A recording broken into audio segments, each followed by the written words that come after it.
rebuilding confidence, and harmonizing with nature. With over 4 decades of changing lives, your self-discovery archaeologist, get ready to be the best of you with your host, Beverly Zimet. Hello everyone and welcome to the Beverly Zimet Show, where being that best you has just gotten easier. And my guest today is Mary Jo Van Horn. Did I get that right? Okay, yes. She's calling in from Chandler, Arizona. Welcome to the show, Mary. Thank you, Beverly. Thank you so much for having me. Are you ready to have some fun? I am, always. Okay, so tell our viewers what Mary Jo does down there in Arizona. Yes, well, I feel like I'm living my purpose and my mission by helping parents, business owners, and college students use self-awareness as a tool for living with more compassion, connection, and joy.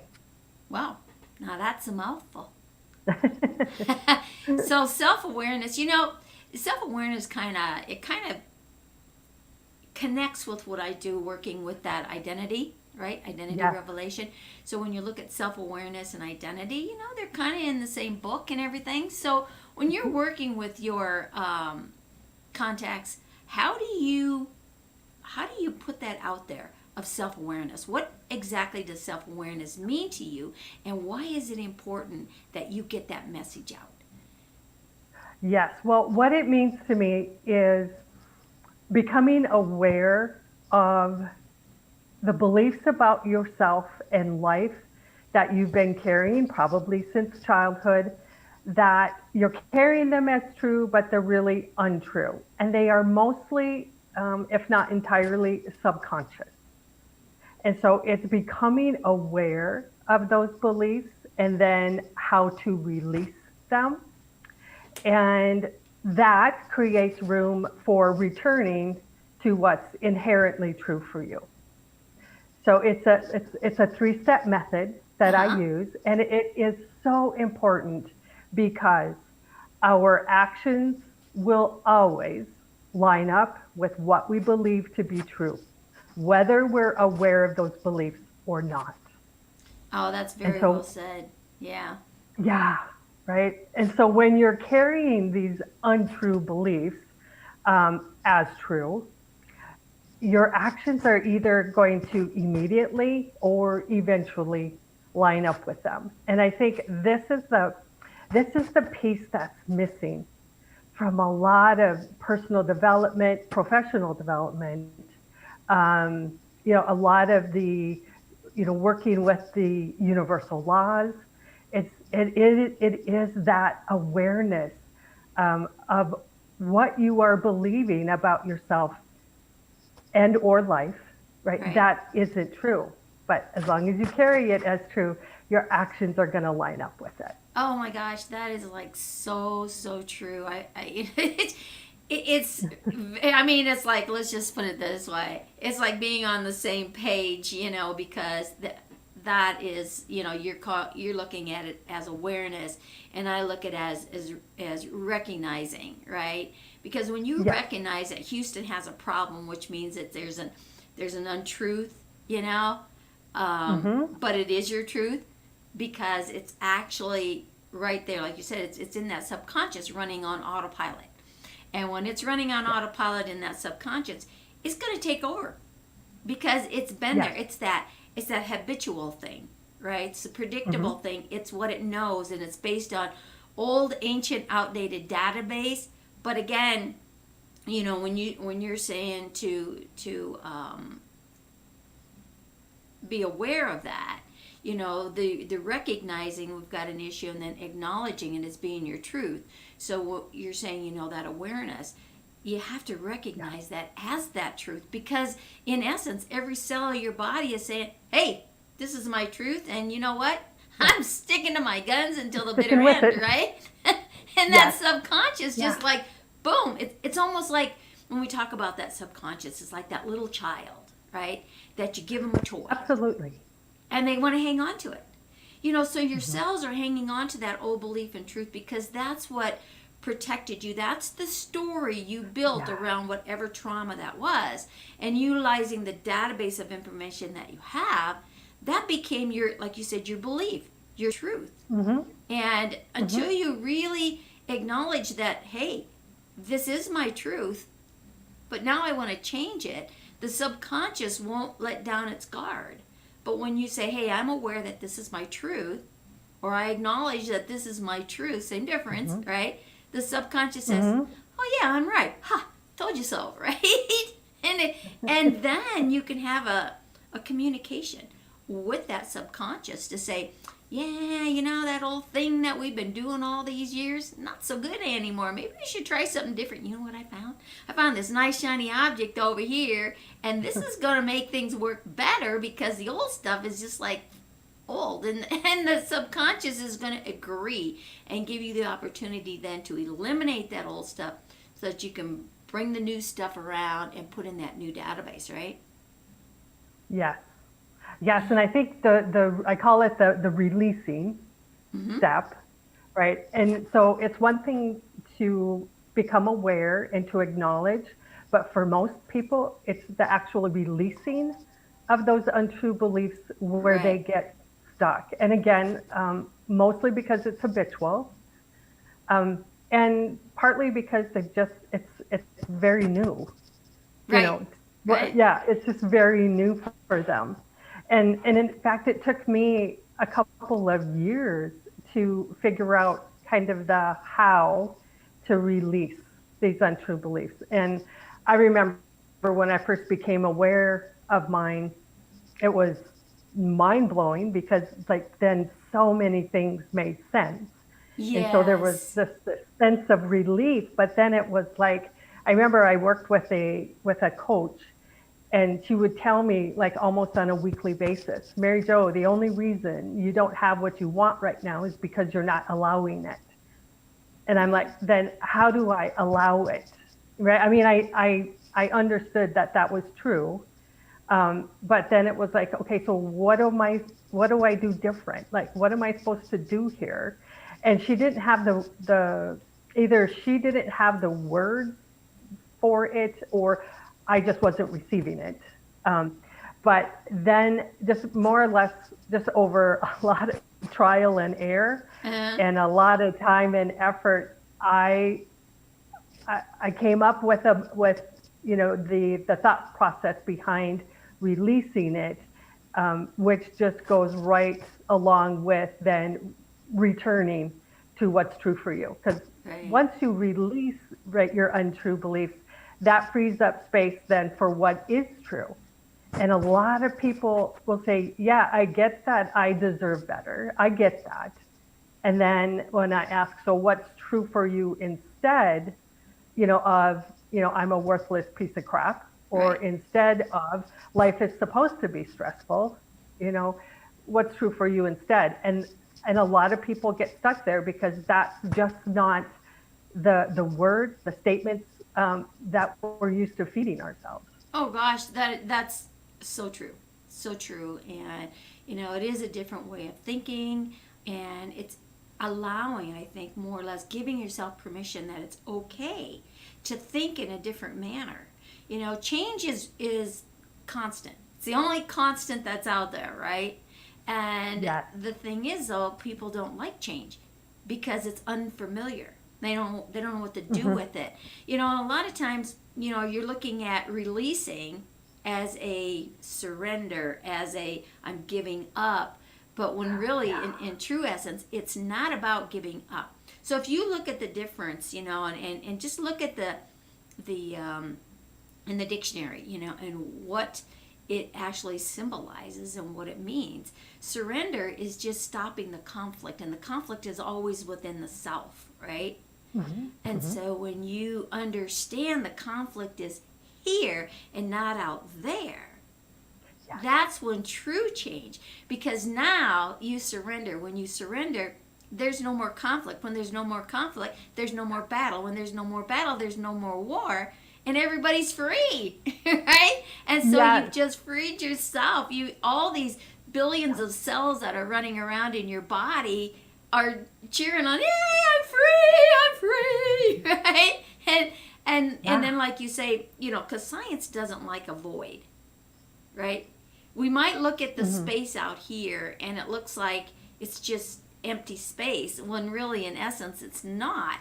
So make sure that, like you mentioned earlier, once you release that old database, what is that new belief that you want to put in place? And then embrace that as your truth, because that becomes what the cell is going to automatically put on response. And it's so powerful. When you hit those big aha moments, it's like, wow, you're not just going through change, you're going through transformation.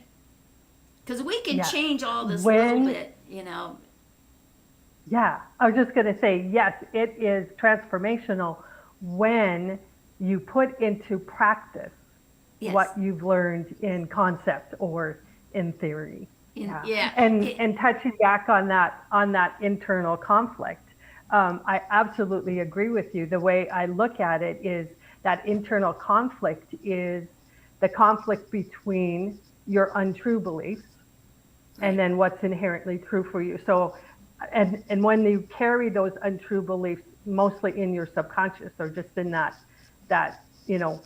white noise mind chatter, and you're not really aware of them, right? And then, but on one hand, it's your body knows it's not true, right? And maybe on some level, it's not true, but but yet it is. Yeah, right? and so how do you change that it? is the conflict. Exactly. Again, when you look at the database of information, the culture that you grew up in, the area, the people, the lifetime, your lifestyle, everything comes into play when you built that old habit, because it's a personality trait. It's automatic, right? And you really have to recognize that, okay, that's the way it used to be, but I don't believe that with every cell in my body. I really don't believe it, but everything in your body is saying, oh yes you do, because remember this is what we made way back when. And so to be able to get that line of communication open again, it is, speaking with that little child cell, in that subconscious, where all that database is stored. You have to let that child know that they're right? Because they're stubborn, right? And that was your protection. It was your protection, right? Yes, because there's nothing more important to a child than that they feel safe. That they feel emotionally safe. And so when something confusing happens, or that does not feel good emotionally, like you get slapped by a parent who you love and loves you, that can be confusing. Or you get yelled at, or it feels like nothing you do is ever good enough, right? So in order to make sense of things, otherwise your whole world would fall apart, right? Recreate stories, a belief, a story, and which becomes your belief exactly, that we just carry with us. And when we grow up, for instance, people or kids who live in a household that is full of stress, right? That is just kind of the everyday normal, right?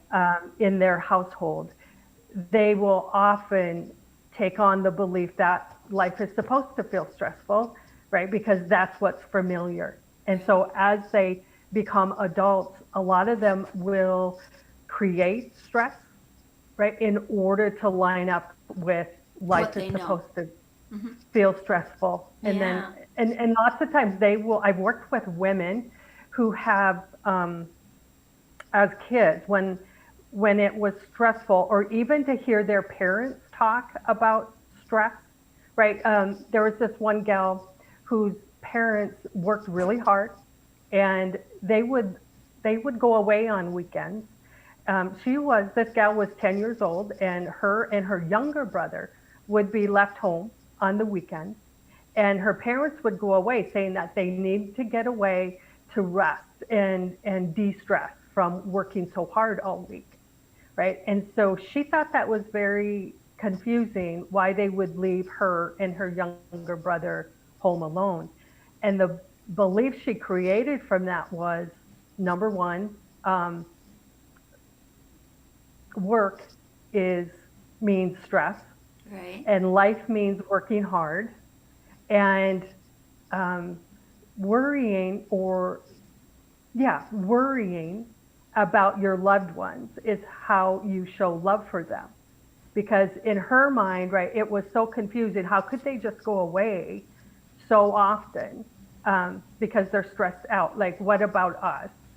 Well, it almost puts So that then, in feeling order to into, make sense, yeah, it's like, oh, yeah. And the yeah. child then feels like, well, what's wrong with me? Am I part of this stress as well? Because, it's built up. It's interesting. Yeah. It's interesting that you mentioned that story. It kind of took me back into my childhood. I growing up in the 50s and the 60s, right, is a whole different lifestyle, and I grew up in the Midwest, in farm country, and it's just the lifestyle. At 10 years old, I was babysitting outside of the home, right, and I'm second oldest of 11 kids. So taking care of kids was just like an automatic. So the responsibility, how many 10-year-olds will you put in charge of taking care of 4 or 5 kids at a time that were, infants on up, right? Not so much, not in this day and age, right? But I can remember babysitting at this one family, it wasn't a lot, but it was, I would say, maybe once a month or every couple of months, they'd have me come over. They'd pick me up on a Friday night, and I would be there with the kids on Friday night, all day Saturday, and there was 5 of them, and 3 of them were in diapers, right? Wow. Yeah, I think the youngest one at the time when I started was like 6 months old, right? So now I've got 5 little ones that I'm taking care of at 10 years old, all day Saturday, and probably till about mid-afternoon on Sunday. So from Friday night until midday Sunday, here you have a 10-year-old taking care of, these kids, so I can relate to that. But you didn't know any different. That was just what happened back then. You just went with the norm, right? And me, as a 10-year-old, it's like, wow, this is a lot of money, right? Because I think I got, I don't know, probably $10 for the whole weekend or something. But $10 back then was a lot of money, especially for a 10-year-old. Yes.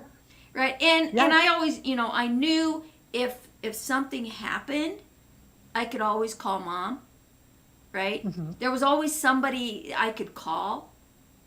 But, now when you think about that, how does someone leave a child at this age? But that's what you knew. That was just the norm, so, but it also does build different beliefs and different structures and things like that, right? Yes, and for this gal who grew up, then believing life means working really hard, and work means work is supposed to be stress, right? And that's actually how you show love. As she became an adult and a business owner, when she became aware of these untrue beliefs, she saw how she created stress in her work, with her employees, with her husband, with her customers even, right? In order to line up with that. And then she'd go home, and her coping mechanism was fast food and late night TV. Right. Right. So that she'd go home, and that's how she would de-stress, because you have to, right? She learned, well, you have to do something, right, to de-stress. And she, for whatever reason, it wasn't going to be going away every weekend. So that was her thing, because, you're supposed to do something to de-stress. And then as soon as she realized that, oh, that's where that's coming from. And then she could look back and see how her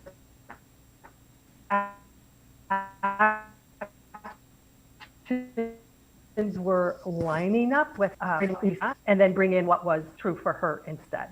That calm Right. is her natural state of being. Right. We know, have to ask yeah. ourselves sometimes too, what is our drug of choice, right? What is our drug of choice to bring us into what we feel is harmony or balance, and her drug of choice just happened to be, fast food and late night TV, right? So a drug doesn't necessarily mean an intake of a substance. It's what we do as a choice to receive an outcome. Coping mechanism. Yeah, and so recognizing and like you say, being aware of where this old habit comes from, but it's the how. It's like, okay, well, how do I do this, right? And so being able to understand why we make these stories, and now science has actually proven, that your stories that you built back then, because again, you have a limited amount of database, and so you take that database and you shake it all up and say, okay, now how do I deal with this? I make this story up, right? So 50% of everything in there is a lie to make you be able to cope with, again, right? If we go back into that. So what do I need to do to be able to continue existing so that I don't lose it, so to speak, right? And so we make those stories. Yeah. And then what happens is all thought is magnetic.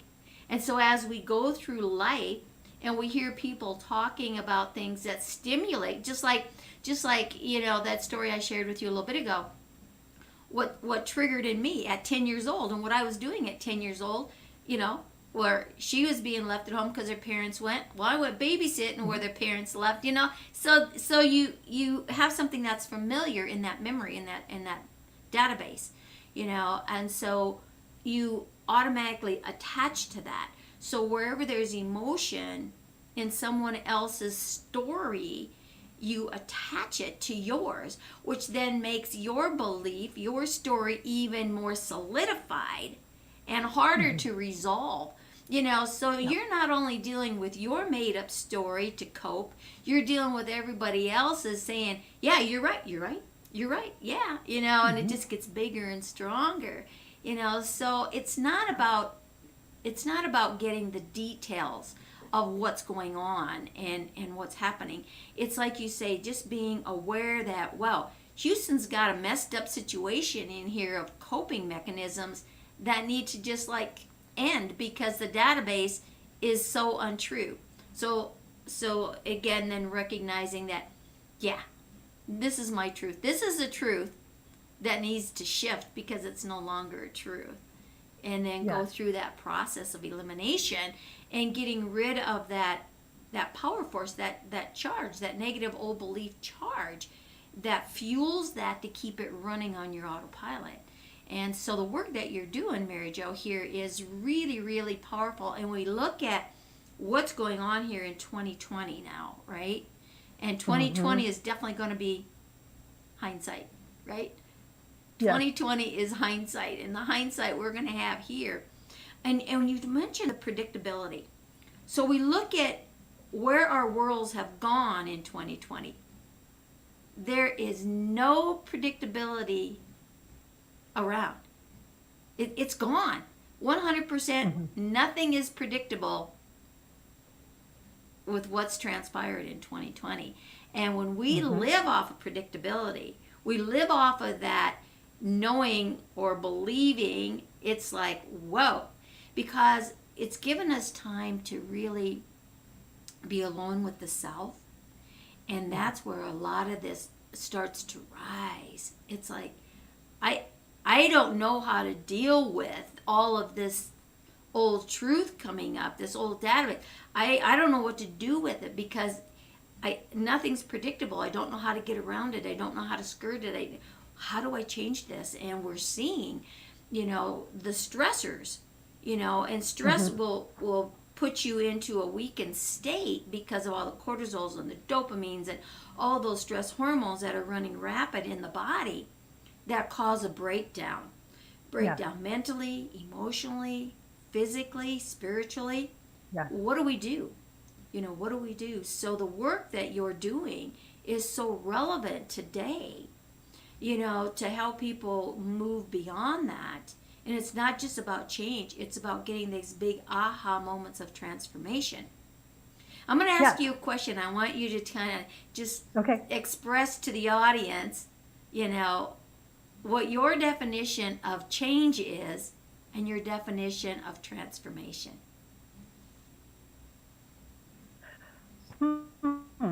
Interesting. Well, my definition of change is doing something different. Mm-hmm. Could be for the best, it could be to your detriment, right? Change is just something different. So transformation is up leveling, like leveling up. So bringing your awareness up. I believe I'm in this lifetime, and I believe all of my lifetimes prior have been my spiritual journey to living a more conscious life. Right. Right. Whether that's like more, I call it more godlike. God, I do refer to my higher power as God, or the universe, or source.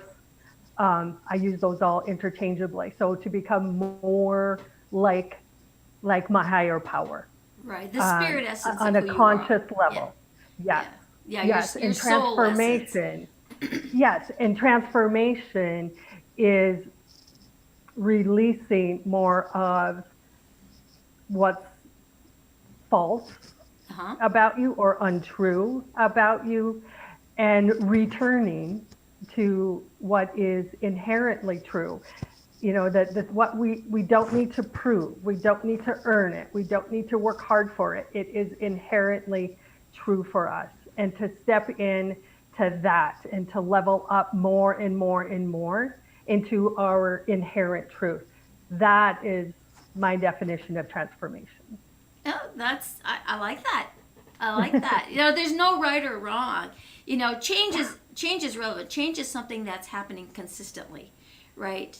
So you can't change or alter anything that's happened in your past.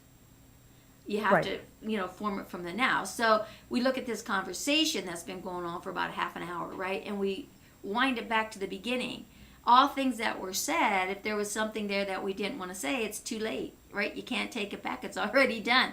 So when you look at change is going to happen whether you go with it or not. It's something that is continuous, and again, this show is all about being that better you, so when you're making progress and steps to become that better you, right, you're creating all these little changes, right, and as these little changes progress, you hit an aha moment of transformation. So the difference between change and transformation, change as you progress step by step by step, always has an out.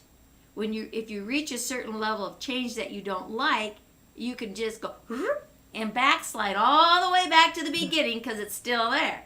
When you hit the aha moment of transformation, there's no going back. It's right. Gone, it's done, it's final, right? So change is good to recognize and to do those baby steps and move with it. But the race is to get to that aha moment so that you never have to backslide and you won't have that automatic pilot coming back to bite you in the butt, so to speak, when you least expect it, right? Because you're going right along and everything's happy, and you get with your friends or with business associates and you volunteer for something. I'm doing this. Oh yeah, I've got this, right? And you're feeling confident and powerful and everything, right? And so everybody's got their little position of what they're gonna do, and it's like, okay, let's go get this show on the road. Okay, boom, and everybody leaves, and then all of a sudden what happens? That old belief comes up, and all of a sudden you're getting what's called buyer's remorse, right? And now you're like having this static confrontation in your brain saying, what the heck were you thinking? Are you crazy? Yep. Do you really think you can do that? That's insane. So all this static conversations going on. And those are the things, like you're saying, that need to become aware of that messy conversation Yeah, And- because we will come up then, right, with a logical, what feels logical to us for reasons why not. And then we Or- make what? Excuses. Yeah, right? Because our actions will always line up with what we believe to be true Right, for us. right. Yeah. And so when we can recognize that, or like you say, become aware of that, that is a key element to make the shift of saying, whoa, wait a minute. Okay, yeah, crazy thoughts up here. That used to be my truth. And you're right. But we don't need that protection anymore because we got better things to do. And gives you the opportunity then to be able to release that because it's that's your big aha moment right there. You know, so when you're starting that brain chatter and you start the doubting yourself, you know, those are key triggers to remember that, oh, I'm doubting myself, I'm questioning myself. That's I'm the re- aha moment. Yep. Okay, now I need to say, yep, that was truth. That was truth. Yeah, you're right. Yep. That was truth. But you know what? Now I surrender. I release it. It's like, I don't need this anymore. Yay. Now your transformation can happen, right? And the more Yes. you do this, the more you're going to want to do it because it's so Yes. freeing, isn't it? Yes, it is. It is a practice. It's not just a one and done. It is a journey. God. I know that's what people You know, say. not Well, if just I a just moment. do this, can you like get rid of it all at one time? It's like, well, did you build it all at one time?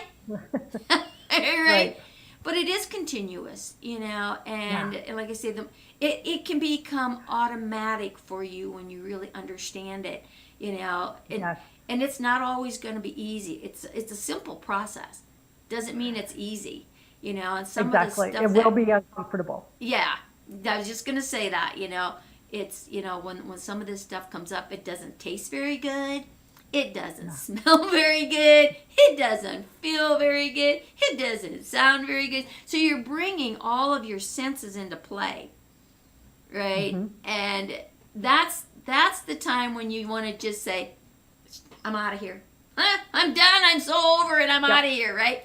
But Yep. Give me the bottle of wine and a bag of chips or chocolate or ice cream. or whatever that drug of choice is, right? Yeah, right. And that's what those coping mechanisms and whether it is alcohol or drugs or shopping or gambling, right? It's Yeah. so that we don't have to feel Exactly. what we're feeling. And in the moment, and it's so temporary. And the thing is what we don't realize when we grab those drugs of choice, whatever that might be, it actually empowers it more. It gives that issue more power. Validation. Right? And so it's like, oh, wait a minute. Who's in charge here? Not who's in control, because there is no such thing as control. Who's in charge? And it was very well put in a conversation I had with another friend of mine when we were in this discussion. It's like, surrender to the circumstance. So when you call it circumstances, because everything is a circumstance, every event is a circumstance. When you surrender to the circumstance, now it's like you step out of yourself and you can take a look at what's going on from the perspective outside of. And say, okay, if that were me in there, which in essence it is, but now you stepped out. So if that were me in there, what would I do? What would I do differently to go beyond that? Yeah. So you take that circumstance. You can't alter the circumstances because the event is already over. But what you can do is use it to your advantage. Okay, right? So now what can I do structurally here with the database of information that I know to alter that situation to benefit me going forward? Because when it benefits you going forward, then everyone in your outside world benefits. And this is, I think, a lot of things. And when you're working with clients, do you also see that what they're doing is they're living vicariously to the outside world and trying to bring the outside world in instead of the inside world out? Right? Yes. And a lot of people that come to me, their bigger concern is, especially these past 6-7 months, with lockdowns and things being so disrupted, is they're concerned for their kids and their kids showing Right. signs of deep stress, frustration, anger, and so they really want help for their kids. However, the greatest gift you as a parent can give your child is to learn this for yourself Right. so that you can then effortlessly model it for your kids. Very well said. Because because your every child creates a takeaway from every experience. Right. And it may not be the takeaway us as parents intend, and most often it's not. And so, right, just as I did, just as my kids did, your kids are also creating these stories that turn into Right. beliefs about themselves and life that are not true. And so, by you as the parent learning this for yourself, you will become a model of then living your inherent truth, of processing your emotions from a place of self-love and self-respect, and teaching effortlessly your Right. children to do the same. Right. And that is so relevant. And again, when we look at the DNA of the bloodline, okay, when you begin making all of these shifts within yourself, because we all as parents want more for our children and our grandchildren, right? We all Yes. we want better for them. Well, the betterness that you can give is by creating that better you. So when you are cleaning up the old stories and the old database in you, it will impact your DNA, which then does what? It ripples out through the DNA of your siblings, of your parents, of your children. So it goes generational. So by really creating this better you here, it creates a better bloodline. And that's so relevant. I had that presented to me, back in the 70s and in the early 80s when I started my journey in 1974. The shifting. And the more that I shifted in myself, it was interesting. I saw a difference in my parents. And my dad was gone, but my mom started making differences. But where I really saw the difference was in my siblings. Oh my gosh, they were starting to come to me asking different questions and different things. Their belief systems were changing automatically. Sometimes you want to just say, oh, I have this new information. You want to shove it down their throat, and they're like doing this and doesn't running, work. right? No, but when you take that and you become the essence of that belief, that DNA changes, and it just ripples. And oh my gosh, it was so amazing, and it's still happening today consistently, and again, now I look at my children, I look at my grandchildren, I look at my great grandchildren. It's so amazing when we understand we're all one. We're all one with the universe, with divine intelligence, with God, whatever word that you want to use in that divine intelligence, knowledge, and it's all knowledge. We impact everyone else on the planet, and in who knows what other dimensions, right? It's we all make a difference in the world. So that saying, one person makes a difference. Yes, they do. Yes, they do. Yes. And the more one person's that continue to make a difference, and especially now in this crazy upside down world, this is a massive awakening for us to It's a really. massive opportunity. Oh my gosh, it is. So if you want to create the world that you want to leave as your legacy, Yes. that you believe is your destiny, get back into dreaming and be it, then start taking, charge of yourself here and say, hey, I don't care how bad or how ugly this is. It's a false story, but it's my truth. Then I am going to definitely make some aha moments of transformation. And you will automatically see the change in the people around you in your outside world when you change inside. It all begins inside, right? And there's an old saying, and then oh my God, I can remember this as a child. I spent 12 years in a parochial school, and one of the things that come up out of that I never forgot was, where is God? Where is God? When you think about, where is God? Well, God said you were made in his image and likeness. Okay. Mm-hmm. So God says, you know what? Where can I go that everybody will be able to find me and know where I am, and they don't have to search very far. They don't have to go anywhere. I'll just put me inside of them. So God is where? Inside here. We are all little god or goddesses, however you want to look at it. We are all a part of that major intelligence, that divine essence, that soul essence. We're all a piece of that. That's why we're all connected, right? And so you can't find God out there. You got to find God in here. In here is where it begins. Yeah. Right? Yes. Yes. When you were talking about your mom, it reminded me of one of my probably most empowering experiences and stories of my own journey. And this was just a few years ago.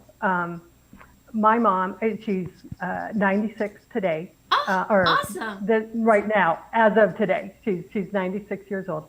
And she, as far back as I can remember, she grew up believing boys in the family deserve better than girls.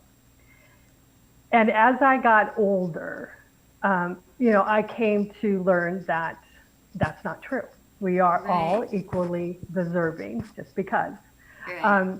But I spent decades feeling frustrated and resentful and angry that mom believed this.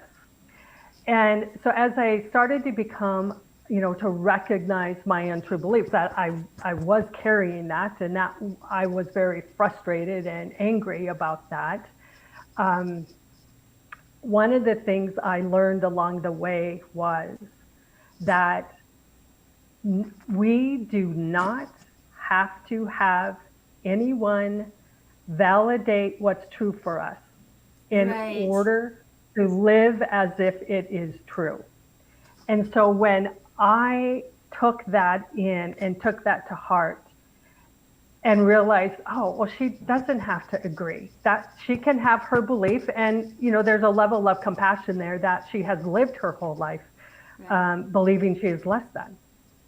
And so I have compassion, I have understanding for it. But then I didn't have to live that. You don't have to be need a her product to agree with that. Right. Yeah, in order for it to be true for me. And so when I just stepped into that inherent truth that I am worthy just because I was born, we are all deserving equally, I stopped fighting for that validation. And with that, all of that resentment and frustration and anger, I could physically and emotionally feel that relief. And yes, and then because what would happen is, every time I would share something about myself, some accomplishment or something good, like mom would one-up me with something about one of my brothers.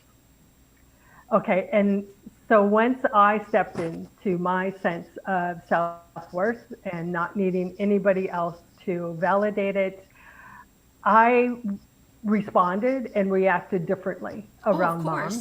And that one-upping, all but stopped, and it was just kind of like by magic. It didn't stop completely, but when it would happen, I learned to process that, right? And to have that, recognize it as something that's not true for me, and release it. And the more that I practiced, the faster that it became. And now it's just like, whoop, right? And then I reacted differently, and it created such a different dynamic, for for our relationship and the Yeah, conversations that you we know, would have. and that is so true, and thank you for sharing that, because that is a powerful message. And as you're speaking that, I think, like I say, thank you so much for sharing that, because I grew up in that same type of thing. That the boys were. I have 6 sisters and I have 4 brothers, right? So it's 2 girls, 2 boys, a girl, 2 boys, and the rest are all girls, right? Yeah. So, but having that, now I was my dad's son until my brother came along. And then what happens, the second brother came along. So I moved myself into that tomboy role, right? And for me to actually really accept my feminine side, that I am a woman here, I am a female, was somewhere around 86, 87, right? I was born in 49. That was a long time, right? And so when you look at that time element, but so I always playing that role, and it's like I always had something to prove to my dad. I had proved that I was, right? And so I wanted to outshoot, outright, outplay, outfight, out you know what, and just continuously proving that. When I had an event happen in my life that really shifted. I was in a man's business. I was in the automotive industry, and I was 6 figures in a real short time. And when I left Iowa and moved to Denver, it was and it was like proving, and I had moved away from some of that, proving to the world, but I was still wanting to prove to my dad that just because I was, I wasn't his son, didn't mean that I wasn't important, and I was a rebel, and I just wanted his acknowledgement. But during the process, especially in the 80s, I was doing major cleansing with all that emotional baggage and the anger I had and the hate and the resentments. Oh my God. It started in the 70s, but it really progressed on a different level in the 80s. And we left and went to Montana. My folks were living in Montana at the time, and I had sent my kids out. They were out there for a month, so we went out to pick them up and bring them back to Denver. And when I went to say goodbye to my dad was not a huggy person, because again, there wasn't that show of love, back in those days and stuff. And I just gave my dad a hug, right? And he took a hold of my hand and he squeezed it. That was, whoa, this is so emotional for me. It still is. That was my dad's way of saying, I'm proud of you. I accept you for who you are. I mean, that was the most realest moment I'd ever had with my dad. And it all happened, why? Because I changed in here. Because I had quit proving, I would say, probably in the early 80s, it was like I didn't have to prove anything to anybody. And that's when the biggest aha moments and transformations were constant in my life. But to have that from my dad was major. Totally major. And I think that's where a lot of people get stuck, is they're subconsciously still trying to prove to their parents that they're good enough, that or still trying to get that acknowledgement that their parents are proud of them, but then their parents have passed. Right. Exactly. And then they're unaware that that's really what they're trying to do. So fix it in whether here. It's through their career. And it doesn't matter even if your parents are gone. It doesn't matter. When you fix it in here, your bloodline will shift. And that's where the power is. Yes, absolutely. The power is not in what's happening in the circumstances. The power lies within how you handle yourself moving forward. Yeah.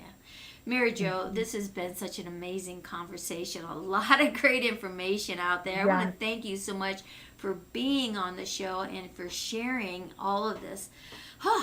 Fabulous content, and it just makes a difference in the world, and I appreciate you so much for being a part of that and helping so many that need that, especially right now, and being able to share the how, because that's Yes. where the biggest trouble is. It's just like there is a how, but the first thing that has to happen is you must reach out.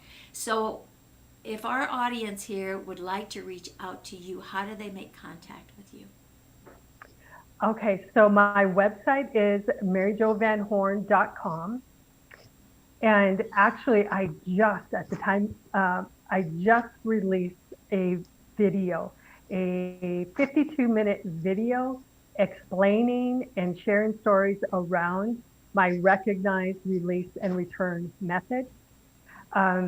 And you can get that video and get a PDF transcript of that video if you'd like to read as a way of learning. And you can get a 1-hour personal, private virtual session with me to help you learn that 3-step method. And that is on my website coaching page, maryjovanhorn.com/coaching. And you can find me on Facebook as Mary Jo Van Horn. I think I'm the only Mary Jo Van Horn on Facebook. And also Well, on you're the LinkedIn. only one I got. So. Yeah. Yeah. And Mary Jo Van Horn on LinkedIn as well.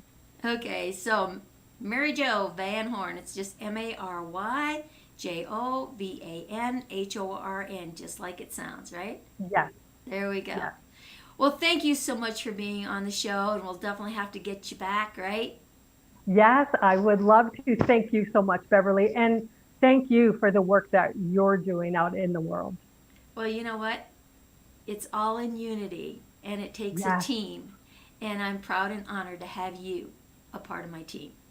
Oh, and vice versa. Thank you. All right, everyone. It's time to say go out there and do what? Be that best you that you can be, because Mary Jo and I are going to be the best we that we can be. And we'll see all of you on the next show.